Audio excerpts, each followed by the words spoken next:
Your brain is a memory bank. It's a record of everything you've learned and experienced to this moment. We could say that your brain is a record or an artifact of the past. So most people, when they wake up in the morning and they start their day, a brand new day where there's so many different possibilities, the first thing they do is they get their brain working and they start activating circuits in their brain that are connected to memories of the past. So they think about the problems in their life, and those problems are connected to certain people and certain things and certain times and places. And every one of those problems then has an emotion associated with them.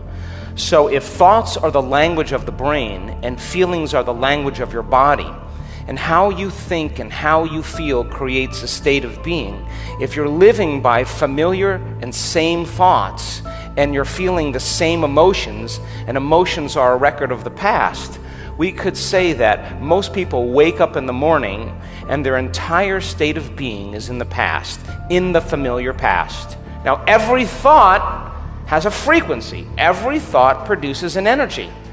So we could say then, from a quantum perspective, you're thinking the same known thoughts the majority of the time that are producing the same frequencies. So then the same frequency is the same energy, and your life shouldn't change. And the only way your life can change is to change your energy. And nobody changes until they change their energy. Most people then, they have that vision of the future, but they give up on that vision because in order for them to arrive at that vision, they have to do something.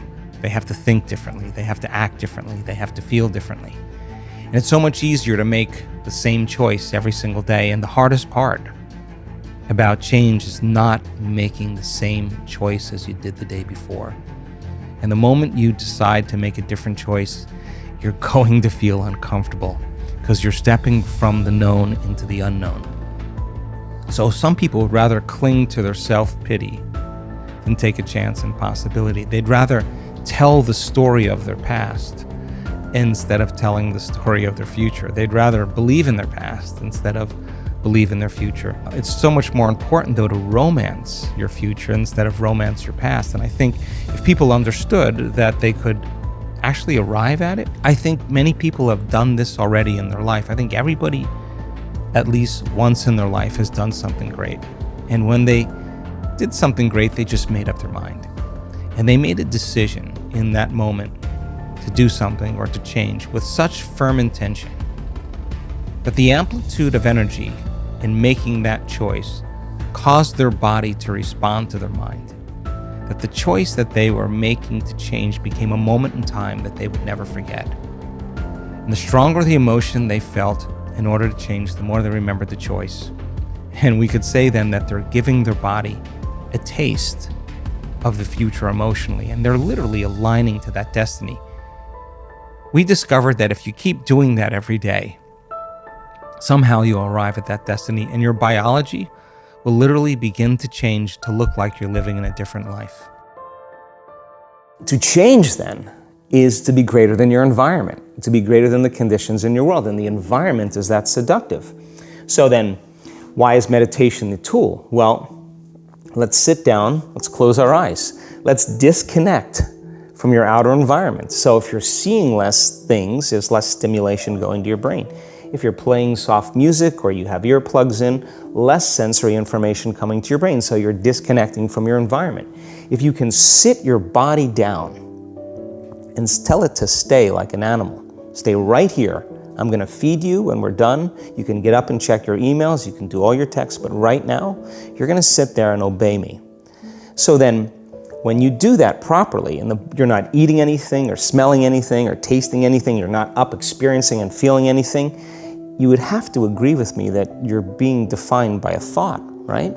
So when the body wants to go back to its emotional past, and you become aware that your attention is on that emotion, and where you place your attention is where you place your energy, you're siphoning your energy out of the present moment into the past, and you become aware of that. And you settle your body back down in the present moment, because it's saying, well, it's 8 o'clock. You normally get upset because you're in traffic around this time. And here you are sitting, and we're used to feeling anger, and you're off schedule. Oh, it's 11 o'clock, and you usually check your emails and judge everybody. Well, the body's looking for that predictable chemical state. every time you become aware that you're doing that and your body is craving those emotions and you settle it back down into the present moment, you're telling the body it's no longer the mind, that you're the mind. And now your will is getting greater than the program. And if you keep doing this over and over again, over and over again, over and over again, just like training a stallion or a dog, it's just gonna say, I'm gonna sit. And the moment that happens, when the body's no longer the mind, when it finally surrenders, there's a liberation of energy. We go from particle to wave, from matter to energy, and we free ourselves from the chains of those emotions that keep us in the familiar past. And we've seen this thousands of times. In fact, we can actually predict it now on a brain scan. But if you start understanding what you're doing and why you're doing it, and the stronger the emotion you feel, the more you're going to pay attention to the picture in your mind. You begin to remember your future. You are branding that circuitry in your brain, and now you're emotionally conditioning your body into the future. Now, here's the side effect of that.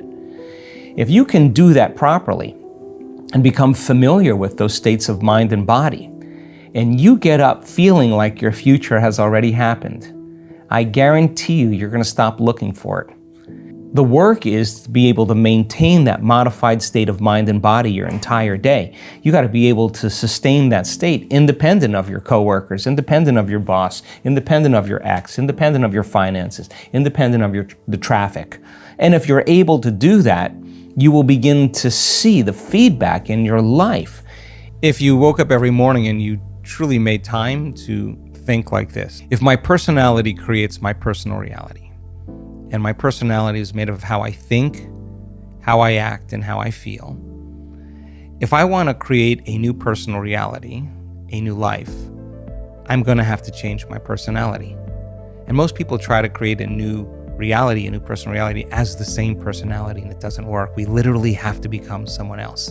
So if you said, okay, let me not default and go unconscious to that 95% of who I am that's programmed. Let me become so conscious of the way I think. Let me become so aware of how I'm going to act today. Let me decide what emotions keep me connected to my past and bring me to a lower level of energy. Let me not go unconscious. If a belief is just a thought I keep thinking over and over again, what thoughts do I want to fire and wire in my brain? And with attention and with intention, to begin to familiarize yourself with a new way of thinking. Meditation means to become familiar with. If you keep firing and wiring those circuits, you're going to begin to install the hardware. Repeat it enough times and it becomes a software program. That could be the new voice in your head that says, I can, it is possible. People, when they have an event, what they do is they keep recalling the event because the emotions of stress hormones, the survival emotions, are saying, pay attention to what happened because you want to be prepared if it happens again. Turns out most people spend 70% of their life living in survival and living in stress. So they're always anticipating the worst case scenario based on a past experience. And they're literally, out of the infinite potentials in the quantum field, they're selecting the worst possible outcome and they're beginning to emotionally embrace it with fear. And they're conditioning their body into a state of fear. Do that enough times, body has a panic attack without you. You can't even predict it because it's programmed subconsciously. So then you say to the person, why are you this way? And they'll say, I am this way because of this event that happened to me 15 or 20 years ago. And what that means from a biological standpoint is that they haven't been able to change since that event. So then the emotions from the experience tend to give the body and the brain a rush of energy. So people become addicted to the rush of those emotions, and they use the problems and conditions in their life to reaffirm their limitation, so at least they can feel something. So now when it comes time to change, you say to the person, why are you this way? Well, every time they recall the event, they're producing the same chemistry in their brain and body as if the event is occurring, firing and wiring the same circuits and sending the same emotional signature to the body. Well, what's the relevance behind that? Well, your body is the unconscious mind. It doesn't know the difference between the experience that's creating the emotion and the emotion that you're creating by thought alone. So the body's believing it's living in the same past experience 24 hours a day, 7 days a week, 365 days a year. And so then when those emotions influence certain thoughts, and they do, and then those thoughts create the same emotions, and those same emotions influence the same thoughts, now the entire person's state of being is in the past. So then the hardest part about change is not making the same choices you did the day before, period.